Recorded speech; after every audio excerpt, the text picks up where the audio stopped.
ജമാഅത്തുൽ അവ്വലിൽ എന്നഭിപ്രായമുണ്ട്, അതല്ല ജമാഅത്തുൽ ആഖിറിൽ എന്നഭിപ്രായമുണ്ട്. ലഭിതങ്ങൾ ഇതിന്റെ മുമ്പ് തന്നെ മറ്റൊരു ശബ്ദത്തെ പിടികൂടാൻ വേണ്ടി മദീനയിൽ നിന്ന് പുറപ്പെട്ടിരുന്നു. അതിന് കിതാബുകളിലൊക്കെ പറയുന്നത് ഗസ്വത്തുൽ ഉശൈറ, ഒരു സ്ഥലത്തിന്റെ പേരാണ് ഉശൈറ. അമർ റസൂലുള്ളാഹി അബാ ഉബൈദത ബിൽ ജർറാഹ് അൻ യതജഹദ ലിൽ ഗസ്വി ഫതജഹദ ഫലമ്മാ അറാദ അൽ മസീറ ബകാ ശബാബത്തുൻ ഇലാ റസൂലില്ലാഹ് فبعث مكانه عبد الله بن جحش الأسدي في 12 رجلا من المهاجرين. 12 ആളുകളാണ് പോയത്. അത് റജബ് മാസത്തിലാണ് നടന്നത്. അതിന്റെ ശേഷം ഹബീബായ നബിതങ്ങൾ ജമാഅത്തുൽ അവ്വലിൽ ജമാഅത്തുൽ ആഖിറിൽ മറ്റൊരു സംഘത്തെ പിടികൂടാൻ പുറപ്പെട്ടിരുന്നു. പക്ഷേ അവിടെ എത്തിയപ്പോഴേക്കും അവർ ആ സ്ഥലം വിട്ടുകടന്ന് രക്ഷപ്പെട്ടു പോയി. ഇതും അങ്ങനെ തന്നെയാണ്.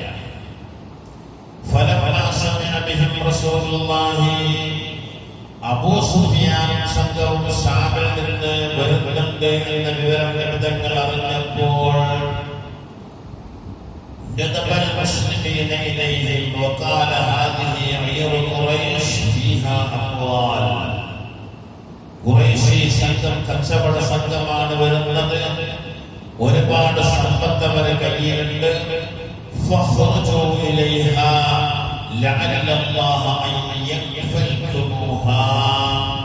നിങ്ങൾ ആ സംഘത്തെ പിടികൂടാൻ പുറപ്പെടണം, അല്ലാഹു അവരെ നമുക്ക് വിജയത്തിൽ എത്തിച്ചു തന്നേക്കാം എന്ന് പറഞ്ഞു.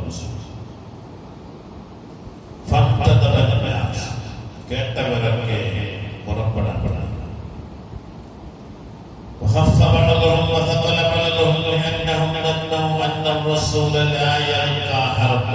യുദ്ധം എന്നൊരു സംഭവം ഇതിന് വരാനില്ല. കാരണം 300-ലധികം ആളുകൾ പുറപ്പെടുന്നുണ്ട്. അബൂ സുഫിയാന്റെ കൂടെയുള്ളത് 30 ആളുകൾ അല്ലെങ്കിൽ 40 ആളുകൾ. അത്രയും പേരവരെ യുദ്ധം ചെയ്യാനില്ലല്ലോ. അവരെ കാണുമ്പോഴേക്ക് തന്നെ അവരത് പക്ഷേ തോറ്റോടി ഈ കച്ചവട വസ്തുക്കളൊക്കെ എടുത്തുകൊണ്ടുവരാൻ കഴിയുമെന്നുള്ള പ്രതീക്ഷയിലാണ് സഹാബത്ത് പോകുന്നത്. വകാന അബൂ സുഫിയാൻ ഖദ് സമിഅ അന്ന റസൂല യുരീദുഹു. അബൂ സുഫിയാൻ എങ്ങനെയോ ഈ വിവരം മണത്തറിഞ്ഞു. മുഹമ്മദും അനുയായികളും എന്റെ കച്ചവട സംഘത്തെ പിടികൂടാൻ മദീനയിൽ നിന്ന് പുറപ്പെട്ടിട്ടുണ്ട് എന്ന വിവരം അബൂ സുഫിയാൻ അറിഞ്ഞപ്പോൾ അബൂ സുഫിയാൻ വഴിയെന്ന് മാറ്റിപ്പിടിച്ചു. സാധാരണ വരുന്ന വഴിയിലാണ് നബിയും സഹാബത്തും നിൽക്കുന്നത്. വഴിയൊന്ന് മാറ്റിപ്പിടിച്ചു എന്ന് മാത്രമല്ല,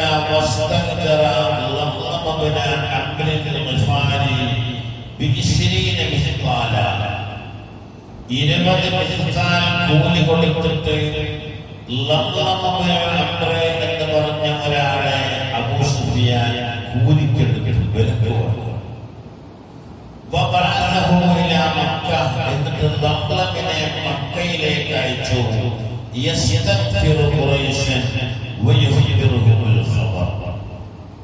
എങ്ങനെയെങ്കിലും മുഹമ്മദിന്റെ പിടുത്തത്തിൽ പെട്ടുപോയാൽ ഈ സംഘത്തെ സഹായിക്കണമെന്ന് പറഞ്ഞിട്ടും ഈ വിവരം മക്കക്കാരെ അറിയിക്കണമെന്നും പറഞ്ഞുകൊണ്ട് ലംലമിനെ അബൂ സുഫിയാൻ മക്കയിലേക്ക് പറഞ്ഞയച്ചു. അതാണ് കോഴിക്കോട്ട് വൈദ്യരെ പാട്ട് കണ്ടത്. ഉടലിടയിൽ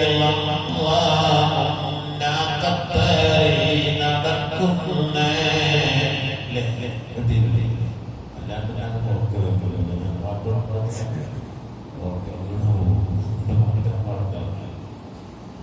ഏതായാലും ഉടനെ തന്നെ കുതിരപ്പുറത്ത്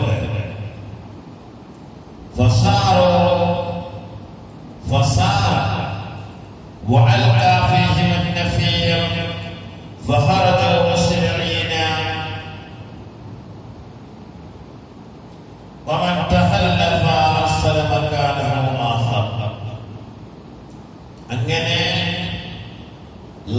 മക്കയിലേക്ക് എത്തുമ്പോൾ ഒട്ടകത്തിന്റെ അല്ലെങ്കിൽ കുതിരയുടെ ഒട്ടകത്തിന്റെ മൂക്ക് മുറിച്ചു, രക്തം വരുത്തി, താൻ ധരിച്ച ശബ്ദത്തെ പിടിച്ച് കയറി അതിലതിന് രക്തം പുരട്ടി. എന്നിട്ട് മക്കയിൽ വന്ന് പറഞ്ഞു, അബൂ സുഫിയാനെ കൂട്ടുകയും മുഹമ്മദ് പതിച്ചിരിക്കുന്നു, എത്രയും പെട്ടെന്ന് സഹായം എത്തിക്കണം എന്നാണ്. അപ്പോഴേക്കും അബൂ ജഹലിന്റെ നേതൃത്വത്തിൽ മക്കയിൽ വലിയ സന്നാഹം തന്നെ ഇവരെ നേരിടാൻ ഒരുങ്ങിക്കഴിഞ്ഞു. കാനല്ലദീന ഖറജൂ മിൻ ഖുറൈശികളിൽ നിന്ന് 1000 ആളുകളോളം പുറപ്പെട്ടു. 600ഓളം പടയാളികളുണ്ട് അവർക്ക്, 100ഓളം കുതിരകളുണ്ട്, 100ഓളം ഒട്ടകങ്ങളുണ്ട്. അങ്ങനെ പല യുദ്ധസാമഗ്രികളും യുദ്ധത്തിന്റെ സർവസന്നാഹങ്ങളോടുകൂടി ഈ 313ഓളം വരുന്ന സഹാബത്തിനെ നശിപ്പിക്കണമെന്ന ഉദ്ദേശത്തോടു കൂടിയാണ് ഖുറൈശികൾ പുറപ്പെടുന്നത്.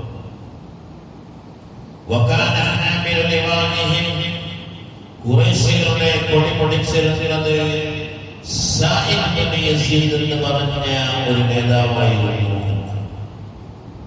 സാഇദ് ഇബ്നു യസീദ് പിന്നീട് അദ്ദേഹം പൂർണ്ണമായി ഇസ്ലാമിലേക്ക് വന്നുവെന്നും അദ്ദേഹത്തിന്റെ മകന്റെ മകന്റെ മകന്റെ മകനായിട്ടാണ് ഇമാമുന ശാഫിഈ റളിയല്ലാഹു അൻഹു ജനിച്ചത് എന്നാണ് ചരിത്രം. ഇമാം ശാഫിഈ തങ്ങളുടെ വലിയപ്പയാണ് സാഇദ് ഇബ്നു യസീദ്. ബദറിൽ ഖുറൈശികളുടെ കൊടി പിടിച്ച ആളാണ്. പക്ഷേ പിന്നീട് ഇസ്ലാമിലേക്ക് വന്നു.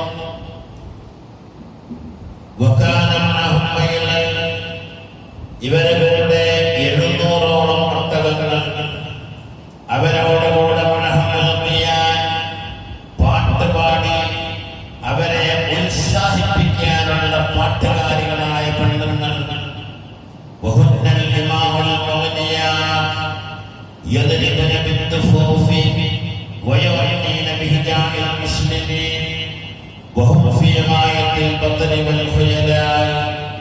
حين خرجوا اعتمادا على كثرة عددهم وعددهم. ഖുറൈശികൾ മക്കയിൽ നിന്ന് പുറപ്പെടുമ്പോൾ 1000ഓളം ആളുകൾ, അതിന്റെ പുറമെ 600ഓളം പടയാളികൾ, 100ഓളം കുതിരകൾ, 700ഓളം ഒട്ടകങ്ങൾ. ആഡംബരത്തോടുകൂടി മുഹമ്മദിനെയും അനുയായികളെയും ഇന്നത്തോടുകൂടി അവസാനിപ്പിക്കുമെന്നുള്ള എല്ലാ കരുത്തോടുകൂടിയുമാണ് ഇവർക്ക് ഇതിന് ഉത്സാഹം ചെയ്ത് കൊടുക്കാൻ പാട്ടുപാടുന്ന പെണ്ണുങ്ങളുണ്ട്, ദഫുകളുണ്ട്, ഹാർമോണിയുണ്ട്, എല്ലാ സാധനവും. മുസ്ലിമീങ്ങൾക്കെതിരെ പാട്ടുപാടി അഹങ്കാരികളായിട്ട് ഖുർആൻ തന്നെ പറയുന്നത്, വലാ തകൂനൂ കല്ലദീന ഖറജൂ മിൻ ദിയാരിഹിം ബതറ വരിആഅൻ നാസ് വയസുദ്ദൂന അൻ സബീലില്ലാഹ് വല്ലാഹു ബിമാ യഅമലൂന മുഹീത്ത്. നിങ്ങളാവരുത് കല്ലദീന ഒരു കൂട്ടരെ പോലെ ഖറജൂ മിൻ ദിയാരിഹിം അവർ അവരുടെ വീടുകളിൽ നിന്ന് പുറത്തു വന്നത് ബതറ അഹങ്കാരികളായിട്ട്, വലിയ മറ്റുള്ളവരെ ഞങ്ങൾ കാണിച്ചു കൊടുക്കാം എന്നുള്ള റിയായോട് കൂടിയാണ് അവർ പോകുന്നത്. അതുപോലെ അവരുടെ എന്ത് പറഞ്ഞാൽ അവർ എന്തായാലും മുഹമ്മദിനെയും അനുയായികളെയും ഇതോടുകൂടി നശിപ്പിച്ചിട്ടേ തിരിച്ചു വരൂ എന്നുള്ള രീതിയിലാണ് അവർ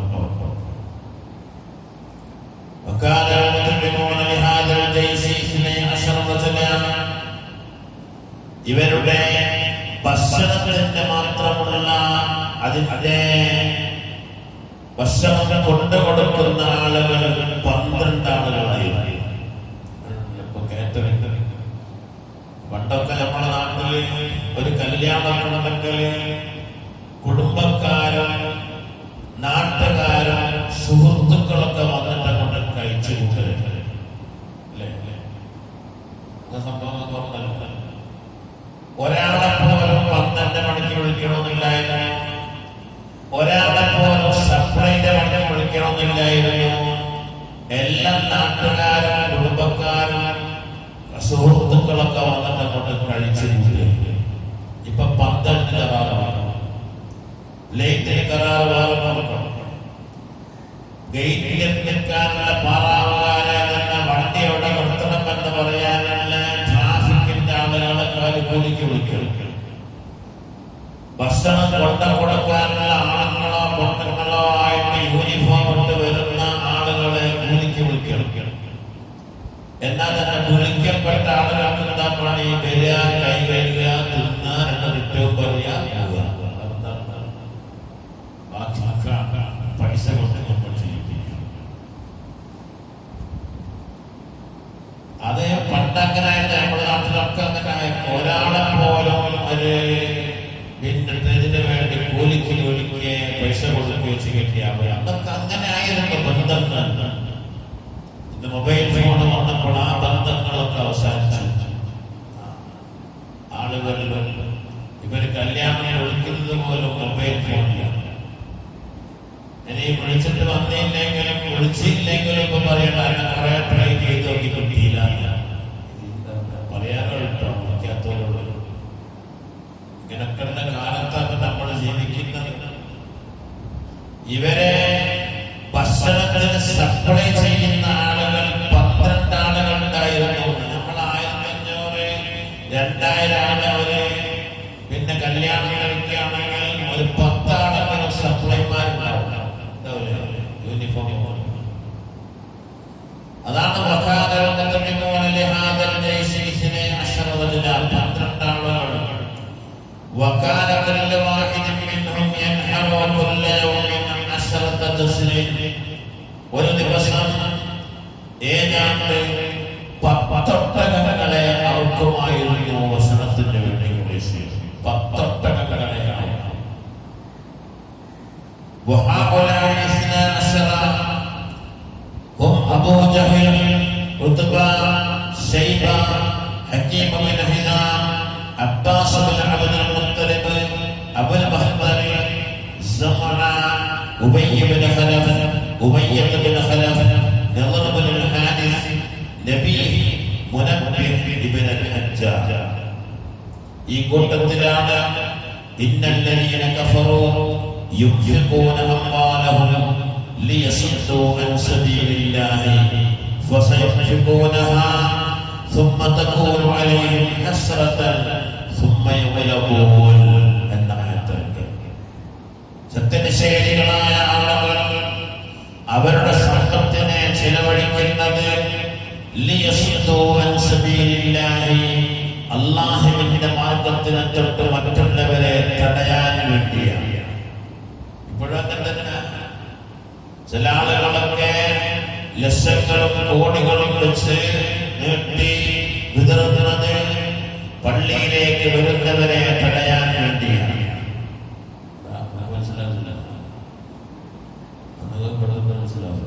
മനസ്സിലാവുന്നതൊന്നും പെട്ടെന്ന് മനസ്സിലാവില്ല.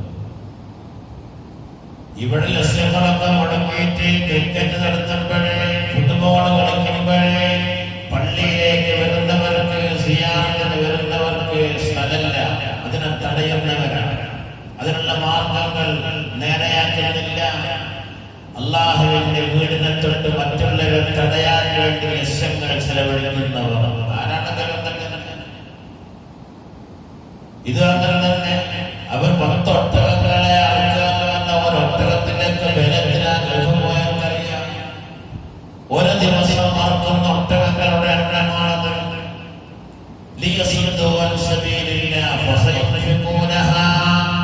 അവരവരുടെ സമ്പത്തിന് വേണ്ടി ചെലവഴിക്കുന്നു.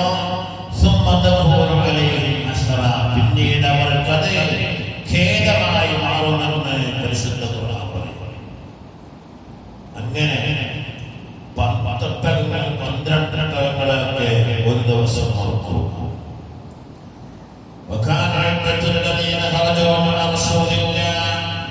ഹബീബായ റസൂലുള്ളാഹിനോട് കൂടെയുള്ളവർ ഒരഭിപ്രായം 313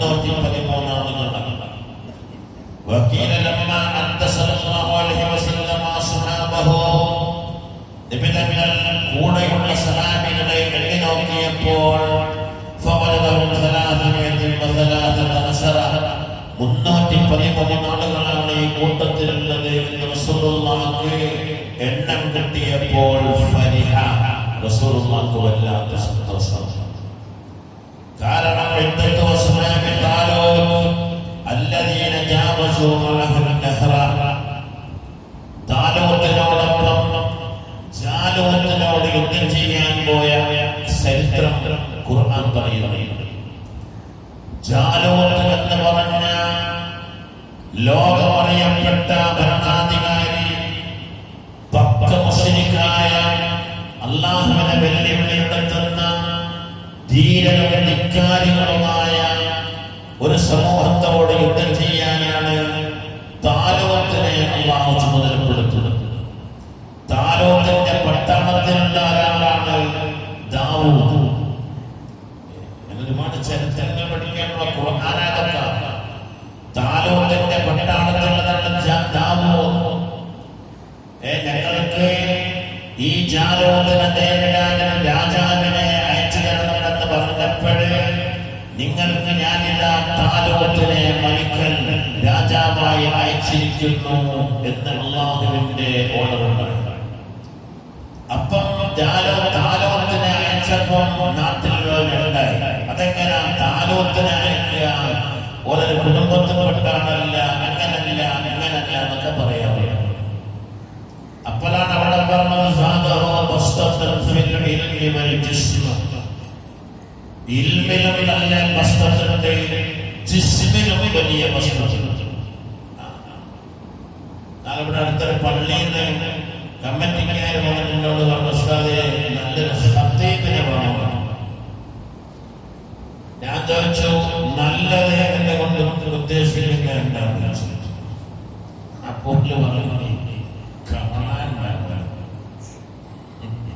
മെമ്പർമാരൊക്കെ കയറിയാല് ഞങ്ങളെ സത്യമാണ് എന്ന് പറയാൻ പറ്റുന്നവർക്ക്, ഇങ്ങനെ നിക്കായനക്കാരുടെ പോലെ സദസ്സിലൊക്കെ ഇരുന്നാല് ഞങ്ങളെ സത്യമത ഇരിക്കുന്ന എന്ന് പറയാൻ പറ്റുന്നവർക്ക് ഒരു കാണാനുള്ള സത്യത്തിനെ വേണമെന്നുണ്ട്. ചോദിച്ചു, ഇൽമൊന്നും വേണമെന്നില്ലെന്ന് ചോദിച്ചു. അതും വേണമെന്നാണ്.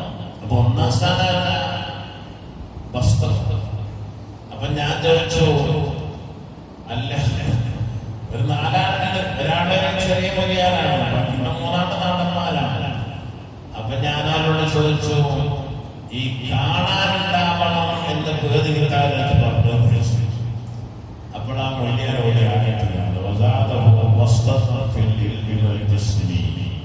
താലൂത്തിനെ നാട്ടുകാരെ അംഗീകരിച്ചത് ഇൽമിലും വസ്ത്രത്തിലും ജിസ്മിലും കണ്ടാൽ തന്നെ പേടിയാവും. അതുകൊണ്ട് അംഗീകരിച്ചേ പറ്റൂ. സത്യം ഒരു വാക്കാട്ട് കണ്ടാല് പേടിച്ചിട്ടെങ്കിലും ആ രീതിയിലാണ് സത്യത്തിനെ വരെ தெரியுന്നത്. അപ്പൊ ചെറിയൊക്കെ ഇരുന്ന് നല്ലുണ്ടാവും, വിലപ്പം കുറച്ച് ചെറുപ്പായിരിക്കും. അങ്ങനെ അപ്പൊ എന്ത് ചെയ്യും? സത്യത്തിന്റെ മണി പോലും കിട്ടാത്ത അവസ്ഥ. പിന്നെ മക്കളെ പഠിപ്പിച്ചാൽ മാത്രം പോരാ, നല്ലോണം തിന്നാനും കൊടുക്കണം നടത്തണം. പഠിപ്പിച്ചിട്ട് പോലെ ഏതാണ് സത്യമാവാൻ വേണ്ടി പഠിക്കുമ്പോഴേക്ക് നല്ല ആരോഗ്യവും വലുപ്പവും തടിയും ഒക്കെ അല്ലേ. അനിയച്ചാന്റെ പോലെ ആശയം ഇത് വലുപ്പം പോലെ തടി പോലെ കുറ്റങ്ങളാണ്. ഏതായാലും താലൂത്തിന്റെ കൂടെ പോയവരങ്ങനെ ജാലൂത്തിനോട് യുദ്ധം ചെയ്യാൻ പോകുമ്പോഴേ ഒരു സമുദ്രം മുറിച്ച് കടന്നു പോകണം. എല്ലാവർക്കും ദാഹമുണ്ട്. സമുദ്രത്തിലെത്തിയ എല്ലാവരും വെള്ളം കുടിക്കുന്നത്. അതുകൊണ്ട് ആ സമുദ്രം മുറിച്ച് കടന്നു പോകുന്നവരോടുള്ള ഒരു തീരുമാനം,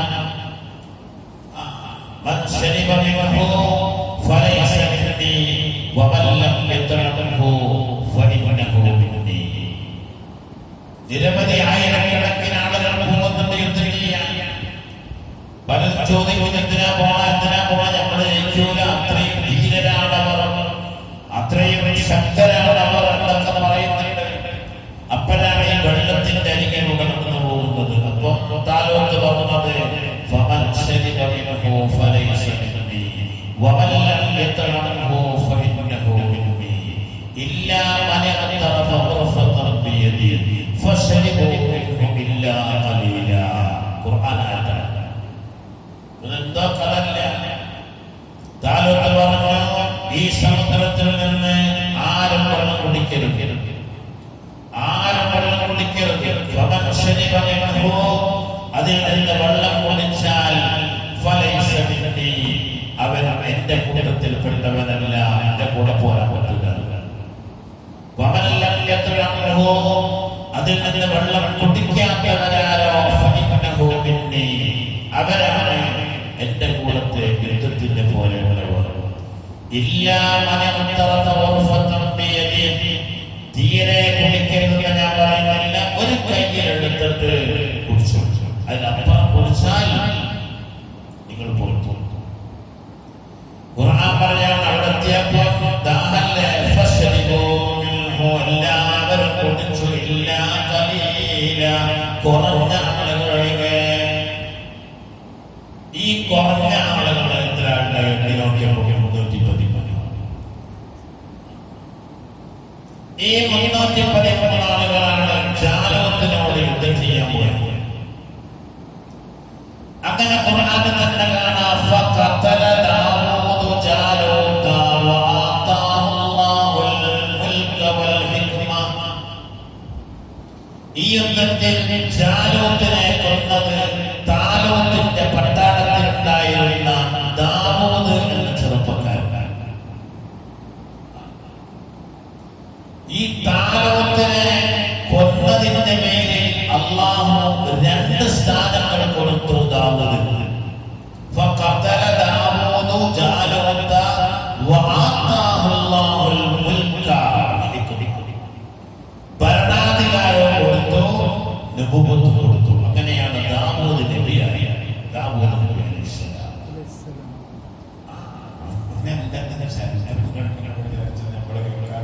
ഖുർആൻ പഠിച്ച ഖുർആനിലുള്ള ചരിത്രമാണ്. ലുഖ്മാൻ ഹക്കീം തങ്ങൾ ജീവിച്ച കാലം തന്നെയാണ്. ഇന്നലെ ഞാൻ പറഞ്ഞില്ലേ, ലുഖ്മാൻ ഹക്കീം ദാവൂദിന് കൊടുത്ത ഉപദേശം